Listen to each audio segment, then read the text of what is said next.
Hey guys, it's Psychosis here again, and I'm once again, for the first time in about 3 months, to give you another album review. And this time I chose this album due to the circumstances, but it's an album I know quite a bit. I'm pretty familiar with this album. Today I'll be reviewing As I Lay Dying's An Ocean Between Us. And like I said, this album is pretty special to me, pretty nostalgic. So today I re-listened to it, with a fresh sense of ears. I haven't listened to it in a while, to, just to re-listen to it for this review. And yeah, so this is coming from so I'll be trying to be unbiased, I guess, and just to talk about it objectively and review it as a review should be. And also, I don't have the CD with me, or any of my CDs right now. So I'm trying out a new format, which I'll probably use in the future. But there should be a picture of the album at the top. I'll be putting the pictures of the albums in the videos the albums I'm referring to or reviewing. And so yeah, today, like I said, I'll be reviewing As Lay Dying's An Ocean Between Us. And yeah, this album's pretty old. It came out all the way back in 2007. And if you're a fan of metalcore, chances are you've probably heard the album at least once in your life. Or maybe not. Not everyone's a metalcore fan. But yeah, starting off with, I really like the production. The production's really clean. You can tell that they're part of it. They got they're part of a big label. They have ability and funding to get good production. Production's really clean. You can hear all the instruments very well and make out and discern what they sound like and whatnot. So yeah, it's very good. As for the tone's a little flat, but I mean that in a good way. I mean it's balanced. That's the thing. It's balanced. And that's a lot of what makes this album so great, which I'm getting to late in here in a bit. Is that, like I said, the tone sounds flat, but it's a balanced flat. It's kind of good. It's neither over the top or really bad. Like it sounds like it has a flat, more balanced sound. Like in the production, they made it even so it wasn't overly melodic nor overly heavy or brutal. Metalcore is not really brutal, but you know what I mean. And yeah, yeah, like I said, yeah, it's kind of flat, but it is melodic still. That's the thing. This album, despite it not being as melodic as some of their other releases, it's still pretty melodic. Like the riffs, you can really hear the melodies shine through despite the tone. But yeah, like I said, it's really good. Early 2000s drop C metalcore, 578. Pretty much the most part. Yeah. And as for the music, like I was hinting at, the music's really good. Like this album is really memorable. I see why I liked this album when I was younger. There's a lot of memorable songs and riffs and even solos, or what maybe could be solos. I'm not sure. I'm not the biggest expert on music or guitar playing. I'm not the best guitarist out there. Yeah, and the guitar is really nice. Like the riffs may be derivative of 578, but they're able to make them stand out. So after listening, you could think back to out songs like Nothing Left, An Ocean Between Us, the title track, This Is Who We Are, I Never Wanted.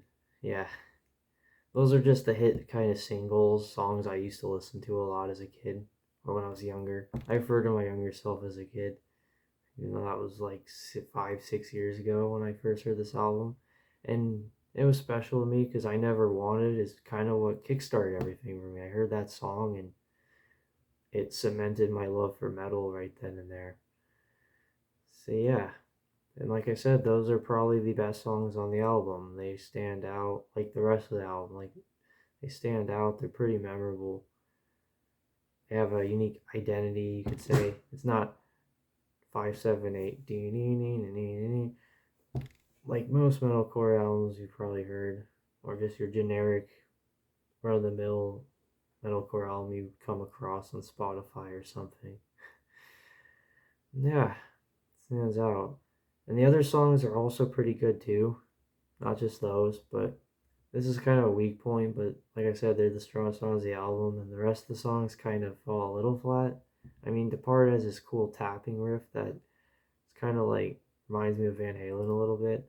It's not the same, but I just tapping makes me think of him and other artists. But it's pretty cool to see that in an metalcore album. Yeah,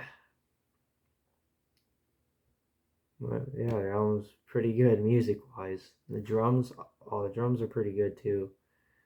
This album also introduced me to double bass drumming, and even though I've heard more extreme, better drumming in death metal bands, it's still pretty nice to see the drumming on this album.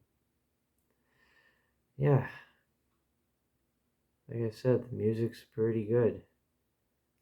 It's a really good album music wise. Production's good, tone is good. Like I said, the melody shines through. The lyrics are pretty nice too. There's a lot there's some depth in this album, like there's care put into it. And yeah, I like the drums. Like I said, the songs are there are songs besides the singles are a little weak, or like they're good, but you won't remember as much. Like Within Destruction is the fourth song. That song is like the heavier track on the album. It's nice too, but it doesn't jump jive with me as much as the other ones. It's pretty nice though.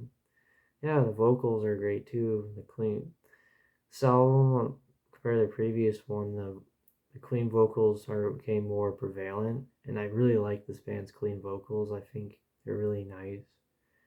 People could say they're whiny, but that each their own. Clean vocals are hit and miss in metal, anyways. So if that's a turn off for you, I'm sorry, but it's whatever. But yeah, Tim's vocals are great. Like this album's kind of where I would say this is where he peaked in the vocal department. Like his growls and his screams are like top notch here. I think even in one of the songs he did try clean singing a little bit, which is pretty cool. Cause yeah, he didn't sound half bad. But yeah, his vocals sound really strong on this album. And that's kind of why I think in terms of vocals, he's a top notch vocalist, honestly, is because of this album. Or this album. An Ocean Between Us. Yeah, I really, like I said, the music's really good and the vocals are really good. And the clean vocals are nice too. And the choruses, there's a lot of hooks. The clean vocals bring a lot of clean choruses and hooks and really keep the songs hooked and stuck in your head. And yeah, and I wish I had the CD with me, but I do not, unfortunately. I will later, hope I will soon. Just going for a move right now. That's a little off topic, but yeah. Like I said, this album is very nostalgic. I never wanted to introduce me to this band, and it really cemented my love for metal. I heard that song, and I kept wanting to explore after the genre after that. So it's a special place in my heart. But yeah, non-nostalgic wise, this album still holds up to this day. It's really impressive, actually. I would say really impressive. Production's really good and clean. You can hear everything. Tone's a little flat, but it's a good way. It's balanced. Like nothing feels over the top. So the guitars don't overpower the drums. You don't really hear the bass as much. That's something in metal. Bass isn't really as audible as it could be sometimes. But either way, the bass really helps the guitar, especially in the breakdown sections and parts. The breakdowns sound pretty heavy. even though this band's not a really heavy band, at least in my experience, now that I'm older and I've heard way heavier stuff than As I Lay Dying. And yeah, I would say this is an impressive album. If you haven't heard it before, I would listen to it. I'll say I'll give this album a 9 out of 10, 9.5 out of 10. Really good. Really good rating. Really like this album. Nostalgia wise, I would give it a 10, but if we're being objective here, it has its flaws, like I said. Mainly the tone's a little flat, and some of the non-single songs are a little unmemorable. They kind of just like dissolve together, and you don't jump out as much. There's not as much hooks, but even then, with the cool riffs and stuff, I'm just not as engaged or with the music as much. Maybe I was just not paying attention. I was busy with a school project, listening to it. But yeah, 9 out of 10. Really good album. Very impressive. There's a reason why this album is a classic. As I Dying is a classic metalcore album. In terms of melodic metalcore, early 2000s metalcore, metal in general. Yep, I guess that'll be my review of the album. I hope you enjoy the album. Let me know what you think down below. What you think of it. If you've heard of it before. If you haven't, I would recommend listening to it. Yeah, also just let me know requests. If you have any requests for reviews or video ideas, I will definitely review albums. I always like finding new music, re-listening to stuff. And yeah, new video ideas, suggestions on how to better my videos. It all helps. I like comments on videos. But anyways, that's the end of my awkward outro pretty much. I hope you enjoyed the video, and I'll see you whenever I upload again. Bye.